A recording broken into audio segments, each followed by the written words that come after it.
I'm Patterson with GradedStakes.com, and I'd first like to wish everyone watching a very Merry Christmas and Happy Holidays. And today I'm going to look at the Grade 1 Malibu Stakes, a race which I've hit 2 years running. Had a Bob Blackjack 2 years ago, paid a pretty decent price, and then after that last year, I believe it was M1 Rifle, paid double digits too, so that made for a very nice day. Let's see if we can get the hat trick with hit this race 3 runnings in a row. And as usual, 7 furlongs, 3 years old, Grade 1 race. And I ended up with The Sky Has No Limit. The Son of Sky Mesa was 7th by 6 last out in the Breeders' Cup Dirt Mile.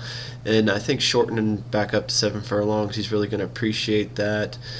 Before the Breeders' Cup, he was second to Looking at Lucky in the Indiana Derby. He ran a nice race to win the Smarty Jones, and Garrett Gomez is getting a leg up. He's undoubtedly the best jockey to have ever ridden this horse. He fired a 6 furlong bullet, and he just looks ready to go.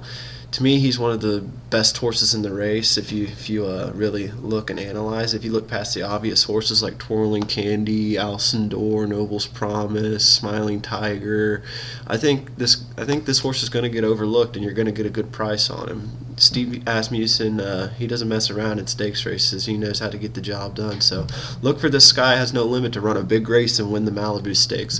Other horses to look at, my second choice in this race was Smiling Tiger, who ran a very nice race under Russell Bays to be third in the Breeders' Cup Sprint last out.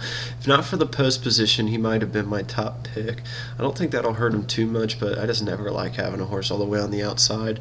The favorite in this race is likely to be Noble's Promise after he ran a huge race first off the shelf in the Jimmy V Stakes on the Breeders' Cup undercard to win by 2 1/4 lengths. My long shot in this race, one that you have to use, is the John Sadler trainee Don Tito. He's got P-Val up, one of the best jockeys alive to this day.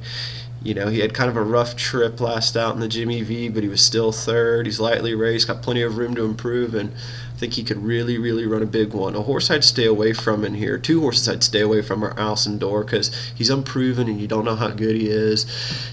He's going to suck up a lot of money. You're not going to get a good price on him. And Twirling Candy, to me, just I'm not drinking the Kool-Aid with this one. I don't think he's obviously a very nice horse, but I don't think he's an exceptional horse, which a lot of people do think. So I'm not super impressed with him. I don't think he's really beaten much in his five race career, but who knows, he could win. It would be just like me to dog him, and then he'd win by 5 lengths just because I dogged him. So, but to recap, in the Grade 1 Malibu Stakes, going for the hat trick, I like This Sky Has No Limit with Garrett Gomez up for Steve Asmussen. Thanks for watching, and I hope you have a wonderful holiday.